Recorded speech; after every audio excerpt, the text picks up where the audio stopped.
In this episode of the IT Experts podcast, we help you work out how to engage the unengaged.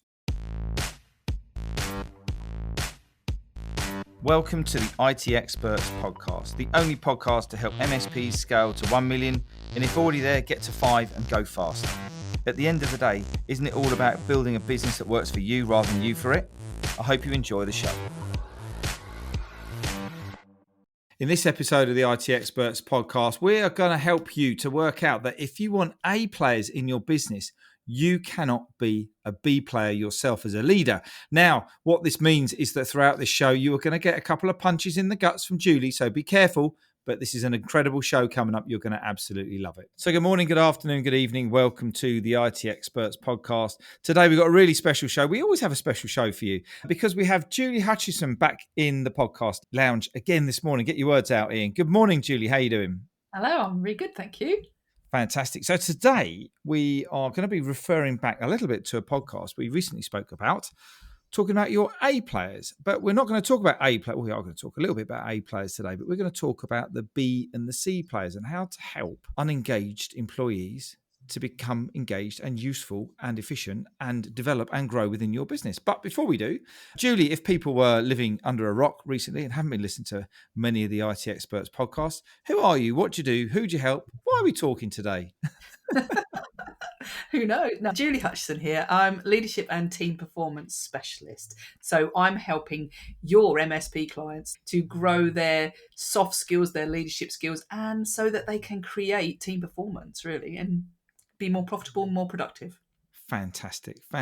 Love it. So if you want to listen to anything to do with helping your team perform, helping your employees get more out of your employees, Julie's podcasts are the ones to check out. Go and have a look at the ones that we've got on difficult conversations, building your team, building great A players, loads of subjects in there. But today we're going to refer back to a podcast that we did a little while ago, all about A players. Now, I guess let's just go straight in, Julie. What is an A player? A bit of a quick overview. What's an A player and why do we need them in the business? Yeah, we want people to do the things that need to be done in the business. And when people refer to A players, B players and C players, A player is somebody who is engaged, who is driving the business. And we talked the other day at our intensive about whether somebody is like a backseat passenger or even luggage in your business. You're dragging them along with you and you want somebody who's going to help you drive the business. So an A player is engaged. They can do it. They want to do it. They're there. They're doing it. They've probably done it before you've even thought about it. That's the sort of person you want in your business. And we all want loads of those. And when we go through the frameworks, we talk about the A players, which Julie's just explained. Then we have the B players, which are what we would call back in the day. I'm not sure you're allowed to say this. They're a good egg. They come in and they do what they say on the tin, and they're a solid member of staff. Yeah. And then you've got the C players who are probably one step closer to the door with your foot behind it if they're not careful. A players didn't just be born amazing people. They've been developed and coached and they've grown and they've learned themselves. It's not just a one-way thing. This is a kind of a two-way thing. They're great and you need them in your business. And you don't want to have all A players. Otherwise, you could end up with a bit of a challenge on those sort of things. But what we're going to talk about today is how do we help nurture and develop the Bs and the C players who are unengaged to become the Cs become Bs and B, I should have used numbers, the Bs to become As. Did I get that right? I think I did. Yeah, I did. And I could completely upset the apple cart by saying that I actually don't believe that there is such a thing as an A player per se. You said they need developing and they've been developing. And I think that this whole who is this person is the wrong thing we should be looking at. It's much more about what do we as leaders need to do to create an environment where somebody performs as. Yeah. And it is that environment, isn't it? Because if we talk a lot about the shadow of the leader, which is your persona and your behavior and your attitude and your language and everything within the organization, if you run around and you're chaotic and unorganized and messy, then your business is going to be like that. Yeah, so exactly. Have a little old look in the mirror this morning as you're getting up and brushing your teeth and looking at yourself. And Julie's famous phrase is, if you were watching yourself on TV, what would you be watching? We'll leave that one out there with you. But with the A players, they've turned out, they've got themselves into that position because they've either developed or you've developed them. You've got them into that environment where they've grown. But everybody's different, right? Everybody's wired differently. And not everybody is going to respond to that environment, support, care, attention, mentoring, coaching, whatever it might be, as the next person, are they? No. And what I think we need to look at is, for every single person, if they're not performing, or they're not performing how you want to, or they're not just giving you the things that you want to do, the question you should be asking is not who they are, as in they are or they are not an A player. The question we should be asking is one of three things. Is it that they can't do it? Yep. Is it that they won't do it? Or is it that they, as I normally say, darn don't do it? Okay. I'll explain what I mean. Can't do it is essentially they either do not have the skill, or they do not have the confidence to make good decisions. Because what we want are people who can make good decisions in a business. As I said, to drive that business Yeah. is they know what the good decisions would be. So they either can't because they don't have the skill, or they can't because in their head they don't know how to make those good decisions. They don't have the confidence to make those good decisions. Yeah. Okay? That's number one. Won't do is, Ian, I won't do it for you. Okay, it's a totally different thing. It's like, even though I could, I won't, because I don't like the environment, or I don't like you, or I don't like my team members. Okay, so there's a relationship issue that we need to understand, because people are human. Yep. And even if I could, I don't, because something's going on in my head that I don't appreciate. Yeah. And then the last one, the darn don't do, is even though I do the people, I get on well with the people and I can do it, I still seem to do my own thing, or not really go where you want me to go. And the reason is because either you haven't told them or they don't agree. Okay. And what I mean is that if you said to me right now, oh, we're going on holiday, for example, my first question to you, Ian, would be, where we're going? Where we're going, what we're doing. And so if I don't know where I'm going, I don't know what to pack. I don't know whether I need my bikini or my swimsuit or my ski suit, because I don't know where I'm going. I can't get on board with the idea if I don't know where it is. So the last one is don't do, which is about think of D for direction. Yeah. Don't do because I don't know, or I don't want to go in the direction that you want to go in. Yeah. Okay. And what that means is that good employees, theoretical good employees, go rogue and do their own thing. Yeah. And so what you've got is these three different reasons why people aren't performing. And so when you look at that, you think, oh, I can actually do something about that. And this is where, like I said, I disagree with this sort of, oh, it's an A player, because you could say the reason why Gillian isn't doing this is because she's got issues with Ian, and that needs resolving. And she's not got the confidence to make good decisions because she's never had that. She's never been coached. She's never knows what to do. So if you, as the leader, said, I'm going to make sure that I have a better relationship with her, and I'm going to coach her to be more comfortable with making decisions. Oh, and I'm going to make sure she knows what direction we're going in, and that she's really on board with that. She really thinks that's a great idea. Yeah. Then she's going to be like, do you know what? Actually, I like working here. I'm more comfortable. I'm more confident. And I know exactly what Ian wants. I know how to make that work. So suddenly I can be a driver in the business. I can now, and I can feel like I want to get involved. I can feel like I want to be that A player, because now I'm bought into all of this, and I'm bought into the people, and I'm bought into what I'm trying to do. So it changes me from this sort of, I'm just going to come to work and suffer where I am and just get through the day and not do something, then to somebody who's really pushing things and going, if I know where I'm going, then I'm going to help you get there. I've got some ideas on that. Hey, why don't we do this, or why don't we do that? So they become more engaged. They become more excited and interested in what you're doing. And that's the bit that makes the difference. So how does this then show up? Because obviously you're going to have some team members who are going to be self-motivated, and they're going to be very driven, and they're going to be the ones saying, hey, where are we going? What are we doing? And all this kind of stuff. And then you've got other team members that are going to be on a sliding scale to the ones who just come in, press a few buttons, go home and get paid. And that's it. But this analysis tool of, hang on a minute, is it because you can't do it, because you won't do it, or because you don't do it? Is this something that as MSP leaders we need to be, that we have in the toolbox and we pull it out? Or is this something that we need to change our behavior as a leader so that we can then sprinkle these tools on when we need them? Do you know what I mean? Is it a thing we need to do to react, or is it a thing that we need to do as a standard? If you think about the best case scenario, would be that you knew that as part of standard behavior, that you understand that let's start from the beginning, can't change from can't do to can do. So that is, make sure everybody's got the skills and make sure everybody's got the confidence. So I need to show up as coach, and I need to make sure they've got the skills. The middle one, we go from won't do to want to will do. yeah, then I need to make sure that I build relationships, and that is part of the way I show up, let's say, my impact and all those things. So that should be standard. And the last one that they darn well don't do is, I want them to do it, yeah, and I want them to get on board. So again, standard procedure would be that I tell people where I'm trying to go. So that, from that point of view, that should be something that we create as our impact and our guidance through how we want people to work and how we want them to get on board with this. However, if we did that really well, we'd probably have less problems, let's say. But let's say we didn't do that well and there's some things that are missing, and that's when we have to react, because suddenly, we'll go back to Gillian. Gillian doesn't look very interested in what she's doing, and she's just getting on with the stuff, and she's not changed that thing that we hoped she had. And it's because Gillian didn't know that was important to you. That's now my problem, because I thought I'd done all those things up front that you were talking about, proactively, but suddenly I see with Gillian, I haven't quite got there. So there could be a difference between, like, generally I'm pretty good at telling people where we're going, let's say. Yeah. But with, don't know why Gillian's come to my frame now, but with Gillian, she hasn't got it. Yeah.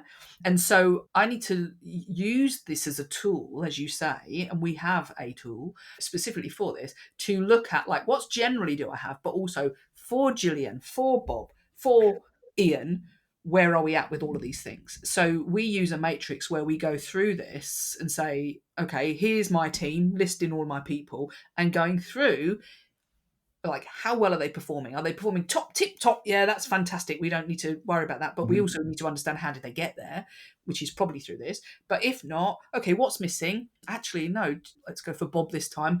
Bob doesn't like Ian, so that's a won't do thing. Yeah. So let's focus on that. So it gives us a point of reference of what to do differently, or how to show up differently as a whole, but also for each person in your business. And if you can start doing that, you can pinpoint the exact thing that is stopping them from being engaged. I was going to say an A player, but I might fight back on A players, but engaged and capable and excited in your business. Because if you can create that, they know what they're doing, they're excited to do it, and they want to do it with you, then they will all be A players. You'll have an amazing group of people who are really tuned in to what you're trying to achieve. So as you mentioned, we've already got the frameworks that we go into detail. We haven't got time to go into all of that detail today. But when does this pop up? Does this pop up when you're getting resistance against change, or you're like trying to get someone to do something and they don't do it, or you're trying to develop someone and you're going, hang on a minute,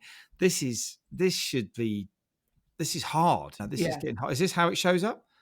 Yeah, I won't name names, but I'll give you an example of how we've been using it recently. Somebody said, in fact, they said it at the intensive again, is I thought I'd asked them to do something, but what they thought I had asked them to do wasn't the same as what they were doing, because I was surprised by what they actually did. It was completely different. It cost them a lot of money. And that person, we actually went through and said, look, what's going on? He said, my team are rubbish. That wasn't the word he used, but he said rubbish. And I don't like people. This isn't working. And I'm really frustrated because I'm paying people a whole load of money and they're not doing what I want them to do. And you get people saying it, oh, my team are rubbish. And it's, hang on a second. Because people use this A, B, and C. They go, oh, it's full of C players. They don't want to be here. How did they get there then? Because most people we know don't come to work to do a bad job. They might do a bad job, but they don't come to work to do a bad job. So what we had him do, for example, was to say, stop for a second, stop slating your employees, and let's look a little bit more empathetically about what's going on for them and what your role within that is. And he went through each one and went, oh, look at that. Yeah. And he went through each one. He was like, all right. There is a theme, and if you find, whilst you're doing this, if you find a theme, I said you can do it generally or specifically. What might happen is for every single employee, you say, oh dear, they don't know what we're trying to achieve, oh, that one doesn't know what we're trying to achieve either, and that one then there's a theme. That's the general. But that's where this person was, because he genuinely was like, I didn't realise the impact that I was having, because I haven't really showed them what I want, I haven't showed them where we're trying to go, and I haven't really engaged them enough. So they're just coming up and pressing the buttons. And if I'm not absolutely specific about the exact thing I want, then they probably won't do it. So in order to get over that, we need to help them understand where are we trying to go to? Because then they make the good decision. Yeah. They don't wait for you to go and do the thing. They can start going, I think the thing would be this. And then they get on with that and they become more confident. They become more engaged and they care. So they have ideas and they come and be excited. And so what he recognized was there were things that he needed to change in him, in the way he was showing up, that meant that they changed the way they show up. And that's how you use a tool. And we hear that. I'm not sure it's every day, is it? But it's certainly every week, isn't it? We will hear an MSP say, my team is rubbish, or this person's rubbish because they're I not need to doing get this. rid of X, Y, and Z or whatever it is. Yeah. I need to get rid of them because they're not doing this properly. I start off talking about an expectation exchange, whereas I say, if I come into your business and I ask them what it was that you wanted them to do, would they tell me the same thing that you told them? And that response always starts with, now also means no. Exactly. It's, did they really know what you wanted? Did they really know what good looks like? Did they really understand it? And were you communicating that really so that they wanted to do that as well? All of those things, if you really dig down, it's like, maybe I didn't say that. Oh, I hope for the best, or I wasn't very explanatory. So what we're saying is that A players they're not unicorns. They feel like unicorns because we think that they are A players, but it's how do we make people grow into that? How do we get people to engage and help drive our business? It's by things that we know about ourselves and that we change about ourselves, because it's the impact that we're having on those people. And this is something that's just popped into my head here, is that, and this is going to be a bit of a statement. But yeah, I know you're going, oh God, now.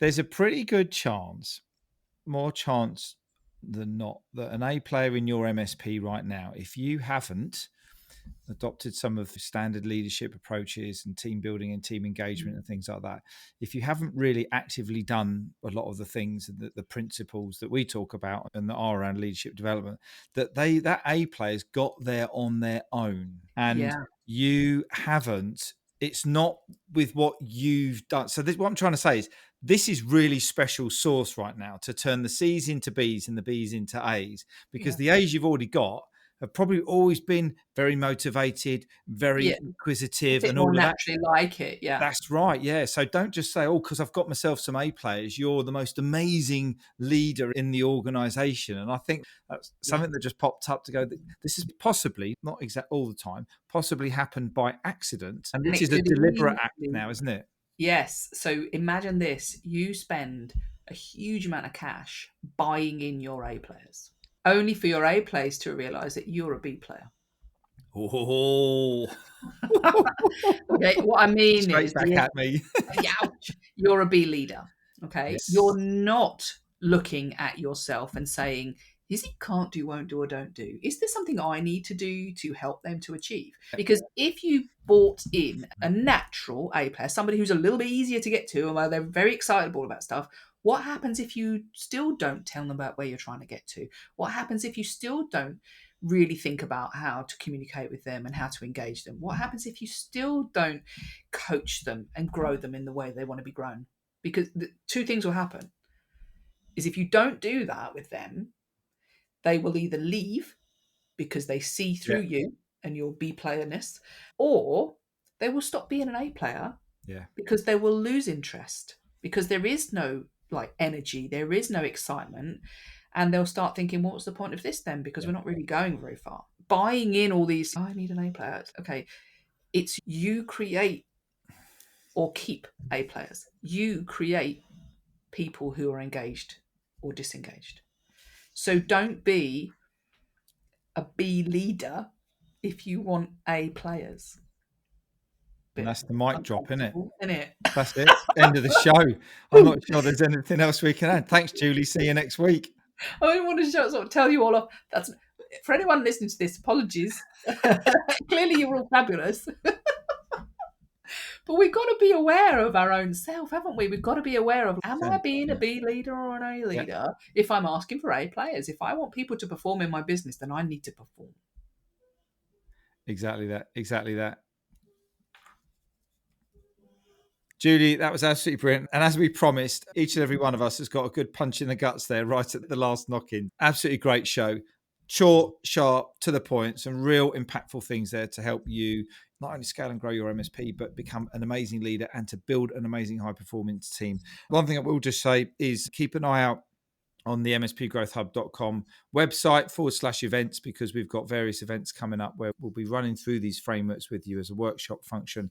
Absolutely incredible, powerful, super valuable. So go and check that out as well. But for this one here, Julie, what's your kind of final summary takeaways? So in summary is that we can create people that are engaged in our business, and we need to take responsibility for that. And we need to look at, how am I showing up, and ask ourselves the question, to give ourselves a tool to do it, which is can't do, won't do, or darn well don't do. And then when you have the answer to that, look at what you need to change or grow into to make that can do, wants to, and will do. Remember, A players won't work for a B leader. Amazing. Lovely. Thank you, Julie. As always, super appreciate your time.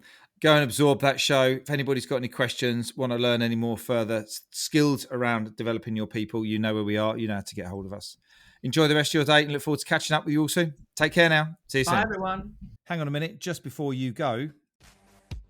And if you're curious about how this episode links with the ability to scale your MSP to $1 million, or if you're already there, accelerate to 5, then we want to invite you to come and take the MSP Mastery Quiz.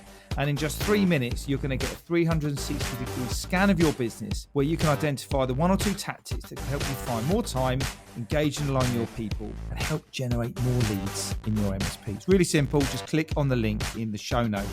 And if you have enjoyed this episode, we'd love to get some feedback from you by means of a rating, review on Spotify or iTunes or your podcast platform of choice. We really appreciate every single one of them. Now you can go and enjoy the rest of your day, and we look forward to catching up and connecting with you soon. All the best now.